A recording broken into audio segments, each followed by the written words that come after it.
can be very stressful. For some people, they find ways to cope, find ways to live. Others break from the stress. Rose had thought she had found her way to cope, her way to live, until one day her stress hit her real hard. Like the ground beneath her was about to disappear. She was about to give up. Nothing she did seemed to work, or it'd fall apart. In that very stressful moment, she disappeared into a green void. In the middle of that void was a glowing purple rose, floating. Rose didn't know what it was, but it felt right. Felt familiar. Like it was meant for her. She walked up to it. As she got closer to it, it started to float to her and into her hands. While getting a better look at the flower, she noticed as her lavender purple hoodie turned into a deep, darker purple with green at its tips, and as the tips of her hair became a purple color as well. Confused and unsure of what to do, she walked around the void with the rose in hand. Maybe there was some place she had to put it. Or maybe she passed out and this was her nightmare to be trapped in a green void forever. She got an idea. Maybe it's like a movie. She tried a few things she could remember from movies, like No Place Like Home and Home, Home, Home. After a few of their attempts, she felt sleepy, and poof, she was home, still wearing the dark purple hoodie and a rose in hand. For a few weeks, she acted like it didn't happen, like it was a dream, but she couldn't explain away the fact that the tips of her hair were now purple. It was only when she visited her grandmother for the holidays that she was given a real surprise. Her grandmother knew about it.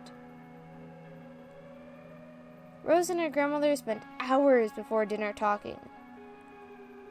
Rose asked 100 questions, and her grandmother had like 90 answers that were clear. The last 10 were very much, you will learn over time, and not to rush into using magic so much. On her way home, one answer remained on her mind. We are witches and have been for generations. Even when we die, we can still help other witches. With that, Rose, don't be scared. You might see some spirits walking around. They're probably trying to help you. Did her mother know and still decide to do what she did? Would she possibly see her mother's spirit? So many questions were clouding Rose's mind that she almost missed her driveway. She didn't sleep well, as she was scared she would use magic without knowing, and wake up someplace else, only to end up having visions. The past, future, and present, she didn't know which one was which. A few months of training and practice with some lectures, too, Rose was confident with her magic, thanks to her great-great-great-grandma spirit and her aunt. It is said to be known that witches with the ability to see visions of the future or the past are very, very special witches. That there's a lot of responsibility on them. That there is a big decision they have to make. With that knowledge, Rose is constantly on edge, fearful that that decision's going to come running at her, and she's not prepared to make it. This decision she will have to make is still unclear to her. To this day, she still stresses about it. Her mother is still another thing on her mind, as she is still yet to see her. Her great-great-great-grandmother said, "It is nothing on Rose. Her mother has to be the one to make the step." In between her great-great-great-grandmother's lectures and her work, Rose spends her time traveling. around the world, you may ask? No, not in the traditional sense. Rose has another very, actually unheard of ability ever within her family bloodline. The ability to teleport between universes, worlds, and time itself. Rose is very new to this ability, obviously, and no one's able to help her as it's a new ability, never to be heard before. So there's some kinks she has to learn, like getting stuck, whether that be on a whole different planet, different timeline, or different universe. But she's learning to get a handle on it as she figures her decision that she's going to have to make due to her ability to see the future and the past relies on her ability to go between.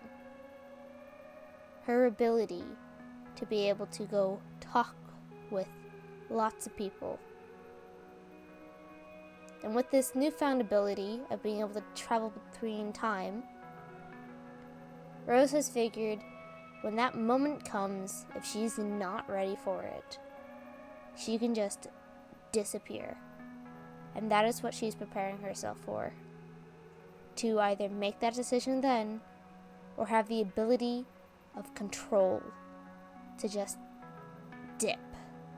Not permanently, not just to fully abandon it, but to take the time she needs, as she has the ability to do that. And this has been my lore dump of Purple Rose. I really hope you all have enjoyed, and hope you all also look forward to more. I'm planning and very much hoping that I can do more for Purple Rose like this, and for some other characters, like my character Demon Girl Underneath the Bed, and some of my D&D characters like Bara or Martha, if you guys have been watching the Untold Realms. All these characters hold a special place in my heart, and I would like to share that all with you guys.